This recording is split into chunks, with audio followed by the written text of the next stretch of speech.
A voice from Bareilly. Like many others, I would like to share some of experiences of my journey in life thus far. I hope that it will help people watching it to know me better and may also inspire some of us to achieve our goals. Ayodhya, the birthplace of Maryada Purushottam Shri Ram, is the place of my paternal ancestors. My maternal side comes from a village called Alapur, located in another historic place called Badaयूं. As I was born on a chilly winter morning of December in Bareilly, I consider myself as Bareilly wala. At that time, we lived in a building called Masjidganj, an unique gated community, a residential cum godown complex of yesteryear, taken on rent by the Allahabad Bank where my father worked. As I grew up, I have several memories of Bareilly. In those days, Bareilly was a much cleaner and greener place with several large industries, most now shut down. It would make a good case study to find out reasons for closure of the most industries over a period of time. Bareilly was also famous for its cottage industries, namely surma, wooden furniture, and zari work, etc. Currently, these vocations are also struggling for their survival. Let me talk something about films. Bollywood has a special affinity for Bareilly, referring it time and again in films.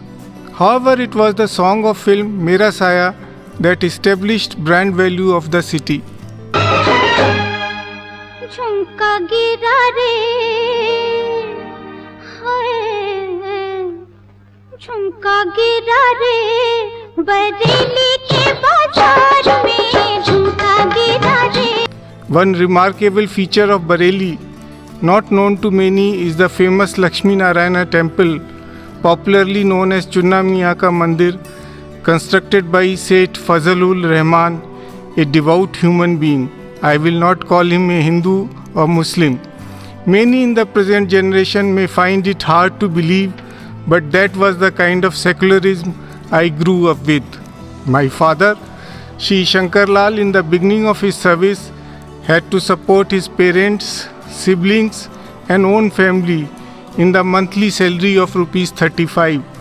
The expenditure breakup was fairly simple. He used to send rupees 10 to his parents, rupees 10 as savings to be deposited in the bank, and rupees 15 for monthly expenses of his own household. My mother, Srimati Shama, had to discontinue her education after 5th class due to lack of schooling facilities in her village. While her brothers went to city for higher education, she couldn't. Later on, she compensated it by self-study at home. The importance given to education and living a frugal life were two most important aspects of our family. If our nation after independence would have accorded necessary priority to universal education, the face of India would have been different.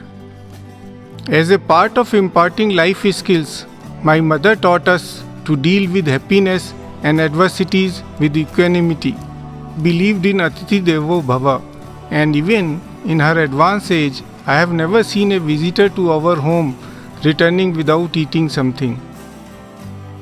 Most parents do take care of their children to the best of their abilities. The sacrifices made by my parents are difficult to be matched. My father would come with me to the examination center during 8th, 10th and 12th board exams on his bicycle and wait there till the commencement of the paper. My elder brother Shri Shivkumar was a gifted individual with the qualities of head and heart. After completing BSc Part 1 from the Bareilly College, Bareilly, he joined the University of Roorkee and obtained his bachelor's degree in civil engineering in 1967. Due to limited employment opportunities for civil engineers in those days, while applying for the jobs, my brother completed his BSc Part 2. I find it strange for someone to do BSc after holding an engineering degree from a premier institution. As a young child, I insisted to go to the college along with Gatto, the nickname given by me to my brother. That clinched the issue in my favor. I was admitted to the nursery section of Shri Vishnu Bal Sadan Kalibadi, where I studied up to 5th class. Those were the days when public sector educational institutions were in great demand. On the basis of a district level entrance examination, I got admission in 6th standard in the government inter-college, considered as the best college those days in the entire district. Our policy makers need to explain the present pitiable condition of the public educational institutions in some parts of the country. Another interesting incident, whether it was a premonition or a coincidence, I studied Telugu for 3 years from 6th to 8th class as the third language before landing in Andhra Pradesh as an IAS officer. In order to pursue my studies, I first obtained a bachelor's degree in Electronics and Communications Engineering from the University of Roorkee, 1977 to 1981. It is now known as IIT Roorkee, and subsequently a degree of Master of Technology in Communications and Radar Engineering from IIT Delhi from 1981 to 83. Staying in Delhi was the turning point in my life, converting me as a bureaucrat with the robust technical background. Thanks to all those who directly or indirectly inspired me to become a civil servant. Later on, while in service, I completed my PhD on public policy from the Terry School of Advanced Studies. Before the announcement of the result of civil services examination, I worked for a few months in the Indian Railways as Assistant Signal and Telecommunications Engineer and was trained at IRISET Sikandrabad and Railway Staff College Vadodara. Joining IAS on 21st August 1984 at the Lal Bahadur Shastri National Academy of Administration, Mussoorie, while balancing our time between curricular and extracurricular activities, we learned to work together for the welfare of people as a team of individuals, each with unique personality. I got married to Anuradha ji in November 1985. We have a daughter named Riya. Now Anuradha, Riya, Rishabh and little Gauri complement my personal space. My career began with the field postings as Assistant Collector Nellore, Sub-Collector and Subdivisional Magistrate in 2 subdivisions, namely Tenali and Vikarabad. I was also fortunate to work twice in Krishna district, first as Joint Collector and Additional District Magistrate and later as the Collector and District Magistrate. In the Government of India, I worked twice in the Ministry of Environment and Forests from 1991 to 1995 as Under and Deputy Secretary and again from 2001 to 2007 as Director and Joint Secretary. I have served as the Private Secretary to the 2 Union Ministers for about 2 years. I was privileged to be associated with the Indian team for the United Nations Conference on Environment and Development held at Rio de Janeiro 1992 and the United Nations Conference on Sustainable Development Johannesburg, South Africa 2002. I have been India's key negotiator and focal point for several international environmental conventions and protocols. In this connection, I widely travelled both within the country and abroad. As the Vice Chair of the Joint Implementation Mechanism at Climate Change Secretariat, Bonn, Germany, in the year 2006-07, I acquired exposure of international bureaucracy.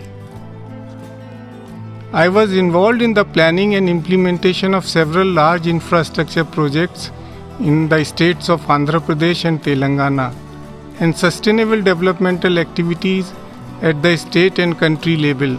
Notable among them are Pulichintala, Polavaram, Mission Kakatiya and Kaleshwaram projects, providing me with an opportunity to imbibe social, economic, financial, legal, political, technical and managerial aspects of large infrastructure projects.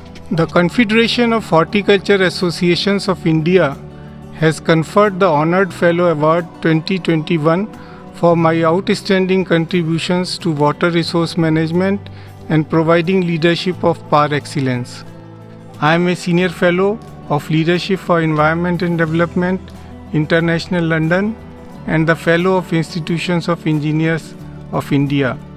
My alma mater, the Indian Institute of Technology, Roorkee, has bestowed upon me the Distinguished Alumnus Award 2021 under the category of Excellence in Leadership in the Government. My 3 books and numerous articles on a wide range of topics have been well received. The book on management of transboundary water resources deals with multifaceted aspects of water. Other books, namely Eco-Tea Calling, Ek Pratidhani in Hindi and Suparipalana in Telugu, deal with the issues pertaining to people-centric governance. After superannuating from the Indian Administrative Service as the Chief Secretary to the Government of Telangana on 31st December 2019, I served as the advisor to the state government and as an adjunct faculty in IIT Roorkee. As one of the leading experts on environment and water resources in India, I am involved in activities requiring knowledge of global environmental, interstate river water issues, and administrative skills. I would say always think of the last man. In the urban ecosystem where all of us are staying, last man is the pedestrian. And if better footpaths and facilities for pedestrians are given, that would be the one indicator that government is citizen-centric. During my career, I had many occasions to meet with several national and international dignitaries.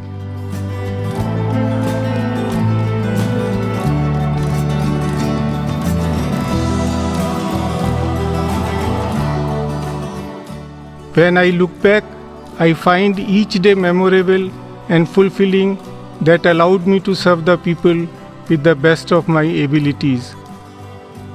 My message to all of you is to work hard and constantly reinvent yourself to remain relevant in the world.